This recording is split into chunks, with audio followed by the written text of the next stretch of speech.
just wanted to get away from some hard-hitting, what I would call hard news sort of stories, to sort of segue into something a little bit different.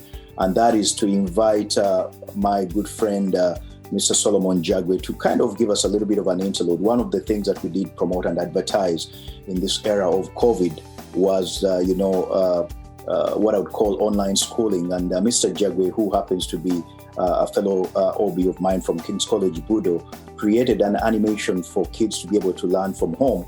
And we thought that as we prepare to go into our partners, banking sector and real estate, that it would be good to sort of give you guys a little bit of a break from some of those numbers that many of you have been hearing. But in the meantime, we just wanted to thank the Minister of Internal Affairs for ably being able to deliver on those areas that have been key to the diaspora. And at this juncture, I would like to invite Mr. Solomon.Jagwe, founder of Uganda Cartoon Network, and also the man behind Nancha and Koza, to give us a little bit of an interlude on what I would call animated Uganda cartoons, and then we will be going back into the second segment of our presentation. Thank you, and thank you for viewing. All right, thank you so much, Ronnie. All protocol observed. Thank you so much for everyone that has joined us today. I appreciate the encouragement and all the support that every single person has shared online, even on the Facebook for Nkoza and Nancha. So today I wanted to talk about the adventures of Nkoza and Nancha app. This was originally designed for my kids because my son and daughter were born here in the US, and it was an effort by my wife to try to find a way for us to teach our kids Luganda, which is my native language. And so once I started it, I discovered that there was a big need from many parents who are living here in the diaspora. And so right now, as we speak, we have about 9,400 downloads. When COVID hit and the lockdown happened back in March, we had about 800 downloads. But it showed me that there's a need by parents, because when I was growing up in Uganda, I used to spend time with my grandmother, and she would tell me stories of Wakaima, Wagludene, Wango. And that's how I developed that love for storytelling and also the love for our culture. So I wanted to share my screen so I can walk you through a little bit of what the app can do and how you can actually utilize it. Let me go ahead and do that real quick.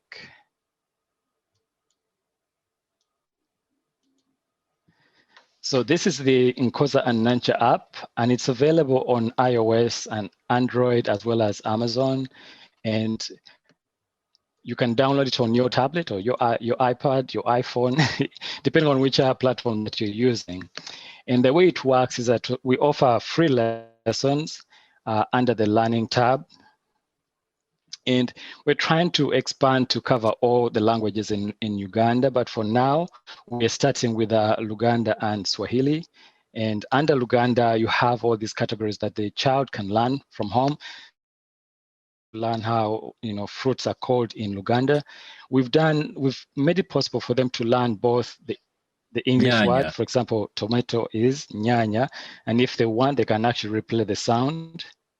Nyanya. In the left-hand top corner right here, and they can go to the next one. Katungulu. Kasoli. Mboga. So when the child has reached a point where you feel that they've mastered the English and Luganda part of it, then you go back and go to the Luganda only. Nyanya. So they're now forced to actually learn the word itself without any aid in English. Katungulu. Kasoli. Things Mboga. like that. And so we've made all these available. The Luganda fruits, vegetables, and then we have attire, vehicles, whatever. So for example, under vehicles, you can go to Luganda only. Mary. Motoka. And so once they've practiced this, then they have an opportunity to also go and practice as a test. So they can go, for example, under Luganda. Let's go to food, and let's go to fruits, and let's go to Luganda only. Muchungwa. So now they have a visual of the object as well as the name. So they have to find the right one. Lienvu. And if they should fail, Nanasi. it gives them a chance to try again until they actually get it. Muyembe. So at the end of it all, they are given a score, but that gives them a chance for them to practice themselves. So one thing that we've encountered here in the diaspora is that, and myself included, that as you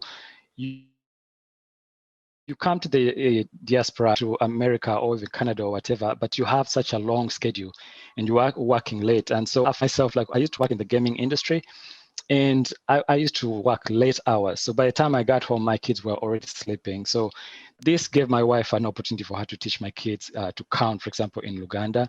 So this is not supposed to be a replacement for the parent. I'm encouraging parents to use this as a complement to get the children started in learning, because interesting, then they're going to lose out on that aspect of learning in a fun way. So as much as we want them to learn, we also have included games so that they can actually interact with the content. So for example, for the vegetables, they get a chance to play the game like Kaloti, and you're given a timer, so this makes it fun. They don't realize it, but it's like you're actually learning in the process as you're trying to time yourself, Okay, so there are a number of Scrabble, but this is like in sort of like digital version of it where they're able to play, like, for example, let's write the image hint. So they are able to move, So this is the way teaching them to spell the word, like omti, like that. And then ngoma, for example. So that one is actually a tough word to spell. Okay, and this is making it much more fun to learn the languages. So this is some of the games that you've seen are in Uganda, but every language is going to have that same level of learning, and they can also listen to the words. Amadinda, Edirisa, things like that. So it's like trying to make it interesting and fun for the kids. And then we've also included videos.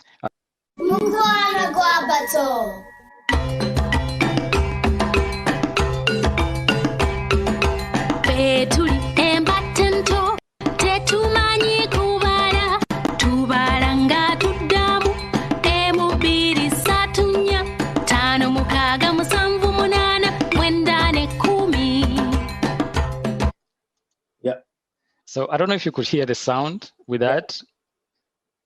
All right. Yes, so yeah, the idea again is to make this as interesting as possible and engaging for the children at home right now, because as parents, you can only do so many things at home before the kids become, start crazy. And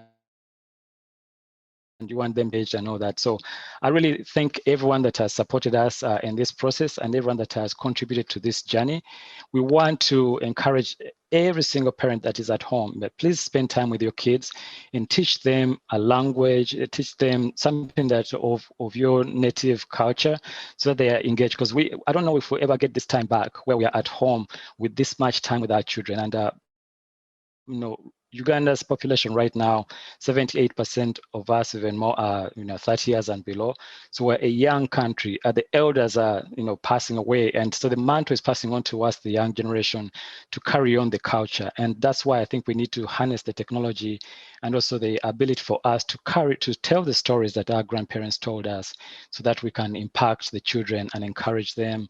And it doesn't have to be digital. Once they've done it in the digital space, you as a parent can also sit down with them and share the stories, so that you don't just send them off to a phone or a tablet for them to spend time there. The goal is for you as a parent to interact actively with your child and pass on these stories, so that we don't lose our culture. So thank you so much, Ronnie.